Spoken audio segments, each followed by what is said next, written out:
नमस्कार, मैं डॉक्टर मुसरत जहां एक बार फिर से आपका केवी स्टूडियो में स्वागत है। भारत की संस्कार उस आत्मनिर्भरता की बात करता है जिसकी आत्मा वसुंधैव कुटुंबकम है। ये आत्म केंद्रित की बात नहीं जिसमें संसार की सुख, सहयोग और शांति की चिंता होती है। हमारी संस्कृति जय जगत में विश्वास रखती है। आपदा को अवसर में कैसे बदला जाता है, इसका सबसे अच्छा उदाहरण हमारे बेगूसराय के जयशंकर कुमार जी हैं, जिनका जिक्र 26 जुलाई 2020 को हमारे माननीय प्रधानमंत्री जी ने मन की बात में कही थी। आइए हम उनसे मिलते हैं और जानते हैं कि आपदा को अवसर में कैसे बदले। नमस्कार सर, आपका हमारे स्टूडियो में बहुत बहुत स्वागत। जब 26 जुलाई 2020 को हमारे माननीय प्रधानमंत्री जी ने आपके कार्यों का सराहना किया तो पूरा बेगूसराय गौरवान्वित हो गए। और आपदा को अवसर में कैसे बदलना है, इससे अच्छा उदाहरण तो हो ही नहीं सकता। सर, आप अपने जीवन यात्रा के बारे में हमारे दर्शकों को बताएं। सबसे पहले तो आपके प्रति आभार कि आपने मुझे अवसर दिया कि मैं जो बेगूसराय की प्रतिभाओं को बेगूसराय के लोगों तक पहुंचाने के लिए एक उत्तम प्रयास जो आपने किया है और उस कड़ी में मुझे भी जोड़ा है, इसके लिए मैं आपके प्रति आभार व्यक्त करता हूं। धन्यवाद सर। जहाँ तक सवाल है मेरी जीवन यात्रा की, तो मेरा जन्म एक किसान परिवार में हुआ। किसानों के बारे में स्पष्ट है कि भारतीय किसान कर्ज में जन्म लेता है, कर्ज में जीता है और कर्ज में ही मर जाता है। मैंने वह कठिन जीवन जिया है जो एक किसान परिवार जीता है। अपनी शिक्षा दीक्षा पूरी करने के बाद मैं भारत के विभिन्न राज्यों में आदिवासियों के बीच विभिन्न संस्थाओं में ज्ञान अर्जित किया और मुझे लगा आदिवासी समाज के साथ जाने के बाद कि प्रकृति के सिवा मानव की कोई रक्षा नहीं कर सकता है और प्रकृति के साथ जुड़ने के लिए खेती के सिवा कोई रास्ता नहीं है। खेती जो आज के समय में एक किसान के बारे में जब चर्चा होती है तो मुख्य समाज यही सोचता है कि वह गांव में रहने वाला गंवार होगा, उसके पास गाय होगी, उसके पास गोबर होगा, वह गरीब होगा। इस मिथ को बदलने के लिए मैंने जो भी अपना ज्ञान अर्जन किया उस ज्ञान को ज़मीन पे उतारने हेतु जब सरकारी सेवा में मैं था उस समय भी मैं खेती से जुड़ा हुआ था, लेकिन पूर्ण समय में खेती को नहीं दे पा रहा था। मुझे लगा कि टुकड़े टुकड़े में कार्य करने से कभी भी परिवर्तन नहीं हो सकता है। इसलिए जैसे ही 20 वर्ष की सेवा मेरी पूरी हुई, 20 वर्ष के बाद आप स्वैच्छिक सेवानिवृत्ति ले सकते हैं, सभी सेवांत लाभ मिलते हैं। तो मैंने स्वैच्छिक सेवानिवृत्ति ली और मोती की खेती, जिसके बारे में माननीय प्रधानमंत्री ने 67वीं बार जब मन की बात भारत के लोगों के साथ की तो उसमें इसका जिक्र आया। लीजिए, पहले सामान्य नौकरी करते थे। एक दिन उन्होंने तय किया कि वो मोती यानी पर्स की खेती करेंगे। उनके क्षेत्र में लोगों को इस बारे में बहुत पता नहीं था, लेकिन इन लोगों ने पहले सारी जानकारी जुटाई, जयपुर और भुवनेश्वर जाकर ट्रेनिंग ली और अपने गांव में ही मोती की खेती शुरू कर दी। आज ये स्वयं तो इससे काफी कमाई कर ही रहे हैं। उन्होंने मुजफ्फरपुर, बेगूसराय और पटना में अन्य राज्यों से लौटे प्रवासी मजदूरों को इसकी ट्रेनिंग देनी भी शुरू कर दी है। कितने ही लोगों के लिए इससे आत्मनिर्भरता के रास्ते खुल गए। इससे बड़ा कोई दिन मेरे जीवन में हो नहीं सकता है।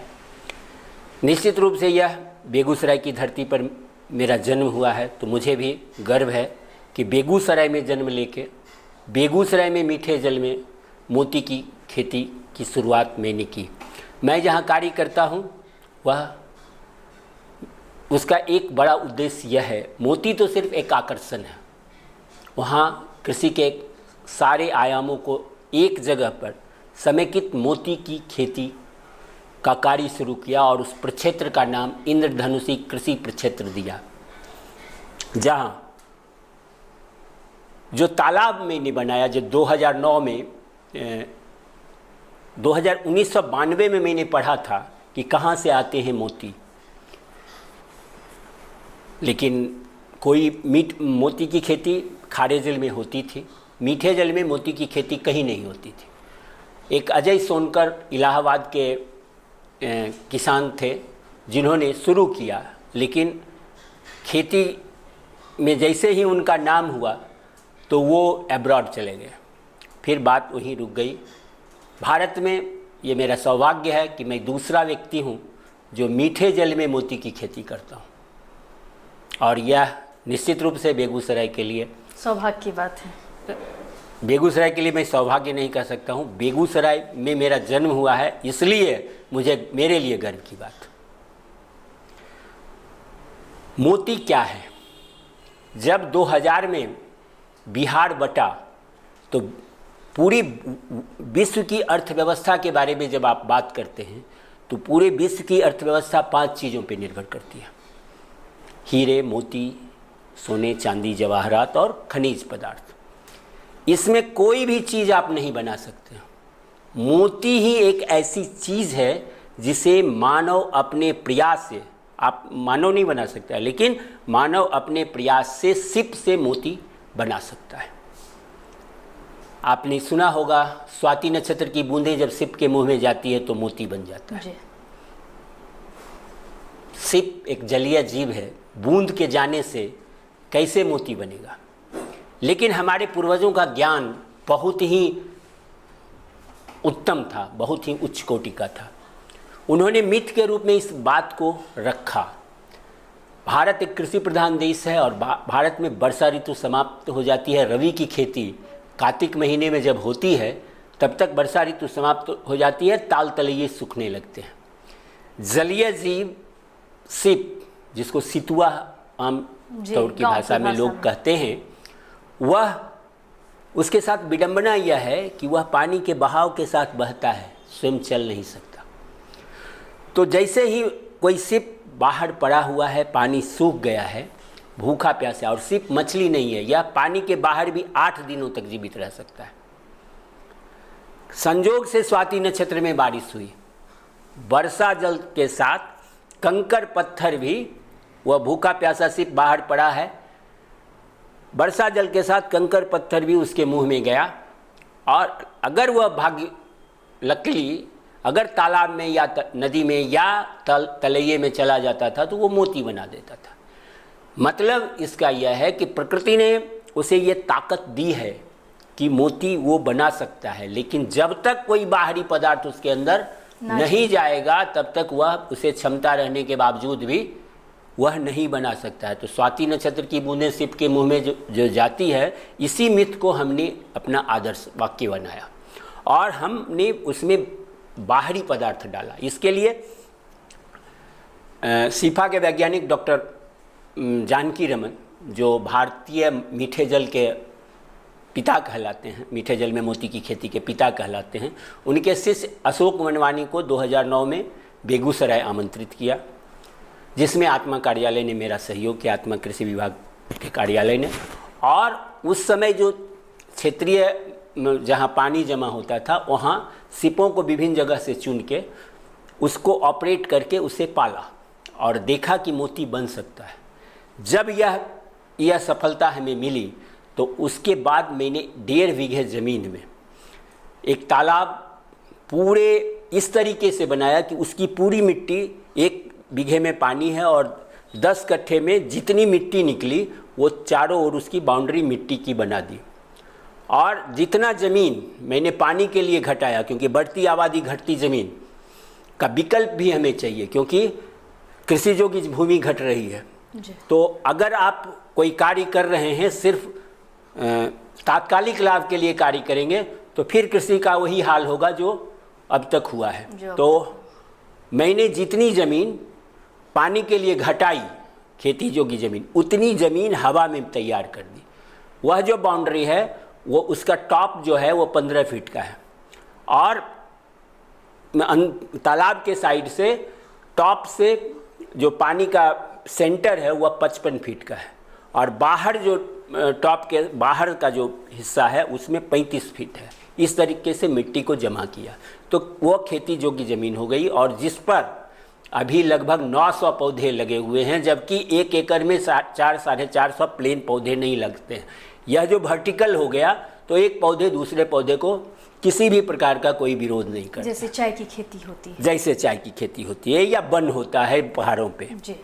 तो वो उसको भी, क्योंकि आदिवासियों से के साथ जिया हूँ तो वो लाभ दिमाग में था, क्योंकि अकल जो है वो नकल से आती है।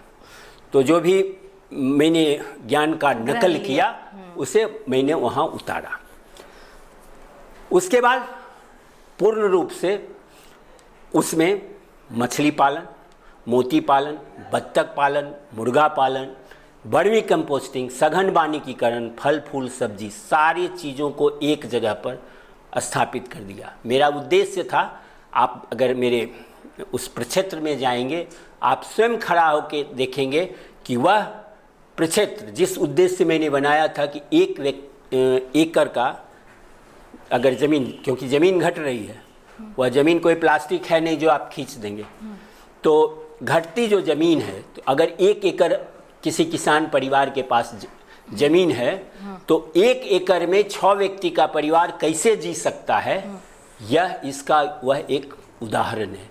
वहाँ अगर आप मेहनत करेंगे तो 6 व्यक्ति का परिवार आज के आर्थिक युग में बेहतर शिक्षा, बेहतर स्वास्थ्य और विभिन्न अपनी आवश्यकताओं की 1 एकड़ ज़मीन से कर सकता है। आज तो कृषि के बारे में कहा जाता है कि इतना भी आप करेंगे आपको आप कर्ज में ही डूबे रहेंगे। जी सर, मैं एक सवाल पूछा, जो आपके कार्य क्षेत्र है उसमें कितने को रोजगार मिला हुआ? 45 लोगों को। 45 लोग रोजगार? जी हाँ, 45 लोग नियमित वार्षिक रूप से काम करते हैं। तो रोज वो बातें तो बहुत अच्छी है, लेकिन मैं और एक चीज़ आपके माध्यम से, जो भी मुख्य समाज है, जो भी नीति निर्धारक हैं, उन्हें बताना चाहूँगा कि विश्व की जो भी मुख्य समस्याएं हैं, चाहे खाद्य सुरक्षा हो, चाहे प्रदूषण हो, चाहे बायोडाइवर्सिटी हो, चाहे न्यूट्रिशन हो, चाहे ऊर्जा की समस्या हो, ये सारी समस्याओं का समाधान हमारे प्रक्षेत्र पर आप खड़ा होके उसे हल होते देखेंगे। और क्योंकि वहाँ जो तालाब जिस तरीके से बनाया हूँ उसमें रेन हार्वेस्टिंग भी हो रहा है, जल संरक्षण भी हो रहा है। और सिप के बारे में आपको एक और जानकारी मैं दे दूँ, प्रकृति ने जो सिप को बनाया था वह मोती उत्पादन के लिए नहीं बनाया था, बल्कि वह प्यूरिफायर ऑफ वाटर, जिसको आप आरओ कहते हैं ना, वो उसके लिए बनाया था। जो भी पुराने लोग हैं उनसे आप पूछिए, पहले ताल तलैयों में काफ़ी मात्रा में सिप मिलते थे, लेकिन वो अशुद्धियों को साफ करेगा। हमने जल को प्रदूषित कर दिया, इसलिए मुख्य समाज से सिप हट गया। आपको मालूम होना चाहिए कि जब भारत में टीबी जैसी महामारी आई तो उस समय गरीब लोगों ने घोंघा सितुआ का मांस खा के अपना जीवन बचाया। आपको जानकारी होनी चाहिए कि आज भी आदिवासी समाज के लोग खाते हैं, वो सिप के मांस खाते हैं, घोंघा सितुआ के मांस खाते हैं, और उनको हेपेटाइटिस बी जैसी बीमारी नहीं हो सकती है। तो इम्यूनिटी स्ट्रांग हो जाती है। वो इतना प्रकृति की अनमोल रचना है। आप जिंदा सिप से अगर आप पानी में रखेंगे तो जल की अशुद्धियों को साफ करेगा। उसके मांस का उपयोग आप अपने पौष्टिकता और इम्यूनिटी बढ़ाने के लिए कर सकते हैं, और थोड़ा सा प्रयास करेंगे तो मोती जैसा अनमोल चीज़ आपको वह उसे पालना पड़ेगा, उसे आप बाहरी पदार्थ डाल के पालना पड़ेगा, क्योंकि वह जीव है। मैं सिप को मारता नहीं हूँ, क्योंकि अगर ऑपरेट करने के बाद अगर सिप को आप मार देंगे तो आपका नुकसान हो जाएगा। वो जितना दिन जीवित रहेगा उतना सुंदर, उतना अच्छा, उतना शुद्ध और बेहतर मोती आपको देगा। तो मोती उत्पादन मीठे जल में शुरू हुआ, जिस कार्य को आज प्रधानमंत्री के द्वारा मान्यता प्रदान की गई। तो निश्चित रूप से अब किसानों में इसके प्रति इतने लंबे समय से जो मैंने विकल्प मिला है कि अभी मैं सिप के बारे में सिप से साबित कर दूंगा कि बिहार की आर्थिक दशा बदल सकती है। मतलब total social economic dynamics change कर जाएगा। क्योंकि बिहार में लोग हैं, बिहार में जल है, जल जो एक समस्या है, बाढ़ अभी आई है, जल में ही सिप रहेगा।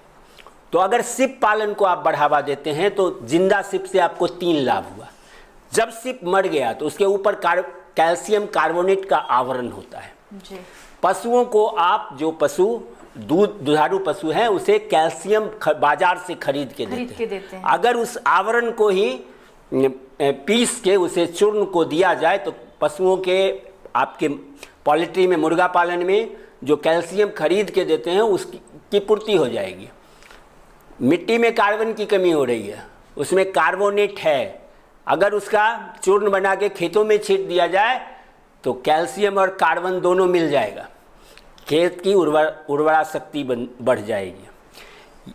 और एक चीज़, आप जब समुद्र स्थल पर जो पर्यटन स्थल हैं वहाँ जाते होंगे तो आप देखते होइएगा कि शिप से बने हुए हैंडीक्राफ्ट्स, हस्त निर्मित सामान बहुत मिलता है, लाखों लोगों को रोजगार देता है, करोड़ों का व्यवसाय। अभी तो लॉकडाउन है, ऐसे सामान्य दिनों में लाखों लोगों को रोजगार देता है और करोड़ों का व्यवसाय रोज होता है। जो भी इस क्षेत्र के लोग जाते हैं, जो समुद्र के ओर के नहीं, जो दूसरे जगह के लोग हैं, वहाँ से बने हस्तशिल्प का उपयोग अपने घरों में चिलमन और ओम और विभिन्न तरह के मोमबत्ती स्टैंड या अगरबत्ती स्टैंड लेके आते हैं। तो वह सिप, पहले जो चिलमन था, जब महफिल लगती थी चिलमन लगता था, तो आपको जानकारी होनी चाहिए कि सिप, चिलमन सिप का ही बनता था, क्योंकि सिप या मोती ये शीतलता प्रदान करती है आपकी आँखों को। तो उस समय जब पुराने ज़माने में राजा महाराजा की महफिल लगती थी तो बीच में चिलमन होता था, एक तरफ महिलाएं बैठती थीं, एक तरफ पुरुष बैठते थे, तो कोई भी गलत चीज़ें मन में उठ ही नहीं सकता था चिलमन के कारण। तो ये है सिप। आप समझ सकते हैं कि मीठे जल में बिहार में काफ़ी मात्रा में सिप है। जब पानी बाढ़ का ख़त्म होता है तो लाखों करोड़ों की संख्या में किनारे में सिप मरे हुए हैं, उसका कोई उपयोग नहीं है। अगर आप इन चीज़ों को अपने कार्य में जोड़ें तो क्या, कितने रोजगार के अवसर, कितने आय के स्रोत बढ़ेंगे, इसकी सिर्फ आप कल्पना कर सकते हैं। तो इस तरीके से सिप एक प्रकृति का अनमोल उपहार मानव के लिए है, उसे सिर्फ अपने साथ हमें जोड़ना है। और कृषि किसान, खेती किसानी क्यों उपेक्षित है? इसलिए कि खेती किसानी से लोगों की अपनी आय आवश्यकताओं की पूर्ति नहीं हो रही है। तो उसकी पूर्ति के लिए अगर हमें हमारा आय, अब आप समझ लें कि मोती की कीमत जौहरी लगा सकता है। मोती अनमोल है, गेहूं मक्का नहीं है। मोती रत्न सिर्फ नहीं है, मोती का आयुर्वेदिक महत्व काफ़ी ज़्यादा है। आप च्यवनप्राश खरीदते होइएगा तो उसमें लिखा रहता है मोती भस्म चूर्ण युक्त। कहाँ मिलता है मोती? और आपको मालूम है, सभी लोगों को मालूम है जो भी पढ़े लिखे लोग हैं, कि खारे जल का उत्पाद से बेहतर होता है मीठे जल का उत्पाद। क्योंकि भारत, जो विश्व में पानी है उसमें आप मीठा जल का ही उपयोग पीने के लिए कर सकते हैं, खारे जल का उपयोग नहीं कर सकते हैं। 2/3 भाग पानी है, उससे क्या होगा? पानी जो मीठा जल आपका है उसकी कमी हो रही है, खारे जल की कमी थोड़े हो रही है। तो मीठे, लेकिन मीठे जल में मोती की खेती कहाँ हो रही है? तो कहाँ से आते हैं मोती? कैसे उल्लेख दिया जाता है कि मोती भस्म चूर्ण युक्त? पुराने ज़माने में राजा महाराजा मोती का भस्म खाते थे। आप जानते होइएगा कि हमारे शास्त्रों में लिखा है कि हजारों वर्ष ऋषि तपस्या करते थे। आज हमारा एवरेज लाइफ 65 वर्ष है। कैसे हजारों वर्ष तपस्या करते थे? इसका मतलब उस समय का जो खान पान था, खान पान से ही जीवन और उम्र आता है। तो वो खान पान इतना उच्च स्तर का था जिसमें ये था। जिस समय विदेशी लोग हमारे यहाँ आते थे, इवन जब पूरा ऐतिहासिक दस्तावेज है कि इस बूढ़ी गंडक नदी में अंग्रेजों द्वारा भी सिप मोती की खेती होती थी। जब ढाका का मलमल में अंगूठी से थान पार करता था, उस समय भारत में मोती की खेती कुटीर उद्योग में शामिल था। जितने विदेशी जो यात्री आए हैं, जो उन्होंने लिखा है उसमें मोती की चर्चा है। तभी भारत को कहा जाता था कि भारत में सोने की चिड़िया वास करती है। सर मैं एक बात जानना चाहती हूँ कि ठीक है, आपने तो बहुत अध्ययन किया होगा इसके बारे में, आम किसान इसकी प्रेरणा और इसका ज्ञान कहाँ से लेते? क्योंकि बिना मैंने जब इतने तथ्यों को आपके सामने रखा, और आपके बीच का मैं हूँ और सुदूर गांव में मैं रह रहा हूँ, तो मेरी एक्स्ट्राऑर्डिनरी होते नहीं, कोई एक्स्ट्राऑर्डिनरी, मैं ये कहना चाहता हूँ कि मैं आपके बीच का हूँ और इतने तथ्यों के साथ आपके सामने खड़ा हूँ। तो अगर आपको आवश्यकता होगी, पहले तो जिज्ञासा होगी, तब तो अभी तक तो लोग घोंघा सितुआ उसे समझते हैं। घोंघा सितुआ के बारे में जब इतनी जानकारी आपको मिल जाए, आप जानती हैं जिस समय चम्मच नहीं था उस समय नवजात शिशुओं को उसी के सेल से दूध पिलाया जाता था। ये वो इतना हाइजीनिक है। लोग उससे अपना सब्जी छीलते थे, आम छीलते थे और खाते थे। वो हट गया क्योंकि आपका जल प्रदूषित हो गया। जल प्रदूषित होने के कारण वो विलुप्त प्राय हो गया। उसे सिप को, पहले तो सिप को पैदा करना पड़ेगा, इससे आपका क्या सर आप ये नहीं बोल सकते कि मैं मतलब बेगूसराय की जनता के लिए क्या आप कुछ ट्रेनिंग इंस्टीट्यूट? मैं फ्री में, जितने भी लोग आज तक लगभग 3000 लोग हमारे यहाँ आए हैं, जो कि सभी लोगों का विजिटर रजिस्टर पर साइन है और उनका कमेंट है। सभी लोगों को मुफ्त में मैं मोती की खेती की जानकारी दूंगा। विपणन की बात मैं नहीं करूंगा। मोती उत्पादन की पूरी तकनीक को मैं मुफ्त में सबों को देने के लिए तैयार हूं। ना मुझे समय की बाध्यता है और ना जो हमारे यहाँ आएंगे उनको रहने और खाने की भी व्यवस्था मैं करता हूं। पूरे देश के लोग मेरे यहाँ आते हैं। वाह, बहुत बहुत, ये तो बहुत। ये आज भारत के प्रधानमंत्री ने कहा तो लोगों को लग रहा है कि ये बड़ी बात हो गई। ये कार्य 2009 से चल रहा है, विभिन्न पत्र पत्रिकाओं में बार बार छपा है, लेकिन उसके बाद भी लोगों के नजरिया में यही रहा कि ये घोंघा सितुआ का काम करता है। तो ये हमारी क्योंकि नहीं, सवाल यह है कि अकेला चना भार नहीं फोड़ता, और बाजार आपके पास तब तक नहीं आएगी जबकि उसके पास बल्क में माल नहीं होगा। जब बहुत सारे किसान हमारे साथ जुड़ेंगे तो पसंद आपकी, कीमत हमारी। गेहूं मक्का बेच लेंगे की तरह अगर उसे तैयार करेंगे और 200 रुपया में बेच लेंगे तो उससे जीवन स्तर में, अच्छा फिर मोती की खेती करेंगे क्यों? आज जब रिकॉग्निशन मिला है भारत के प्रधानमंत्री का तो वह दरवाजे खुल गए हैं। पूरे देश की नज़र अब इस मोती पर पड़ी है और अब उसकी कीमत, जो इतना दिन का लंबा मेरा संघर्ष था, वह परिणति की ओर है। बहुत। और निश्चित रूप से किसान और बिहार के किसानों के लिए एक बहुत बड़ा अवसर है,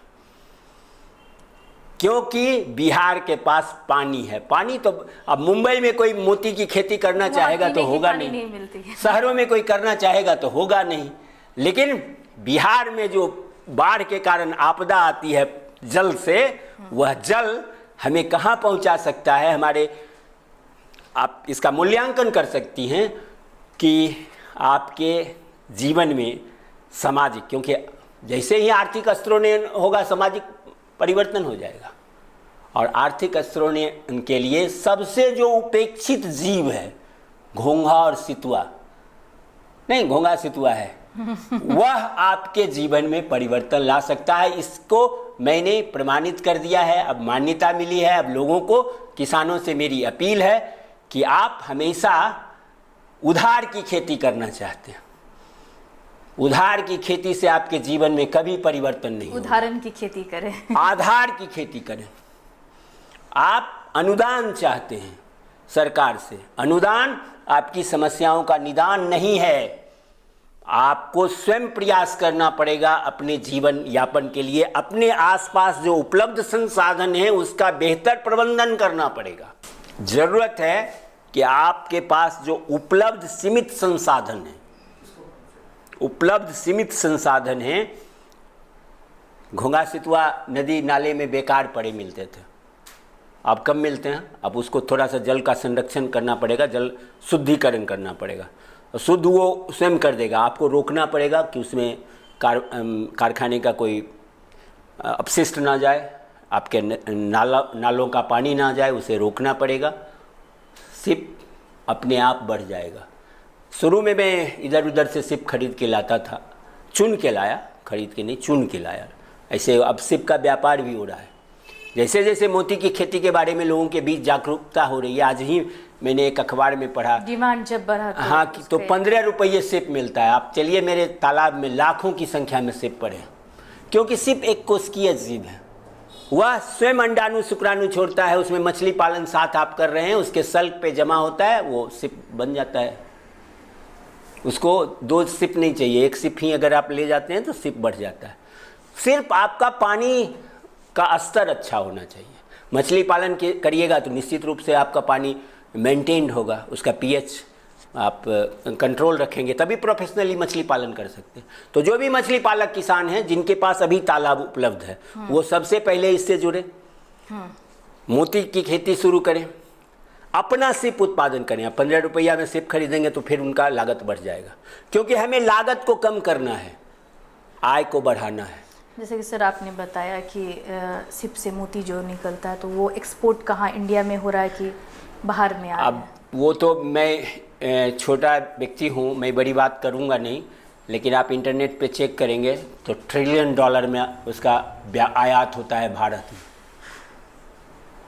अपना सिप यूं ही जन्म लेता है, यूं ही मर जाता है। यह हमारी विडंबना है। जरूरत है सब लोगों के एकजुट प्रयास का। सिर्फ हम ये सोचते रहें खेती किसानी को क्यों, खेती किसानी क्यों घाटे का सौदा हुआ? खेती किसानी का घाटे का सौदा तब से हुआ जब से इसमें बाहरी हस्तक्षेप हुआ। जब तक अपना खाद, अपना बीज, अपने संसाधन हल बैल था, तब तक खेती उत्तम थी। और जब से बाजार उसमें हस्तक्षेप किया, उस दिन से खेती हो गया निम्नतम। आज कोई खेती करना नहीं चाहता, कोई भी पढ़ा लिखा। प्रेमचंद के बारे में आप जानते होइएगा, उन्होंने कहा था कि जैसे ही गाय के गोबर का गंध किसान के बेटे को लगा तो समझ लो कि अकाल पड़ेगा। वो हो गया। आज खेती कोई करना नहीं चाहता है।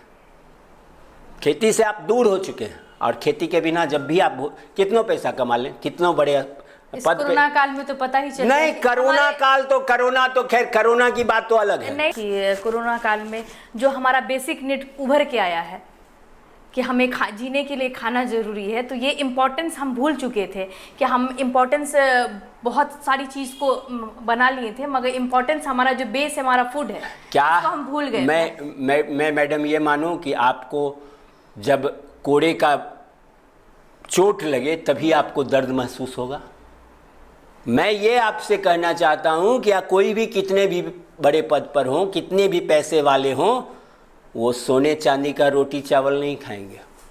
वो जब खाना खाएंगे, 2 रोटी खाएंगे, तो वो निश्चित रूप से किसी किसान का जब पसीना खेतों में बहेगा वही खाते हैं। लेकिन किसान आपको याद नहीं रहा।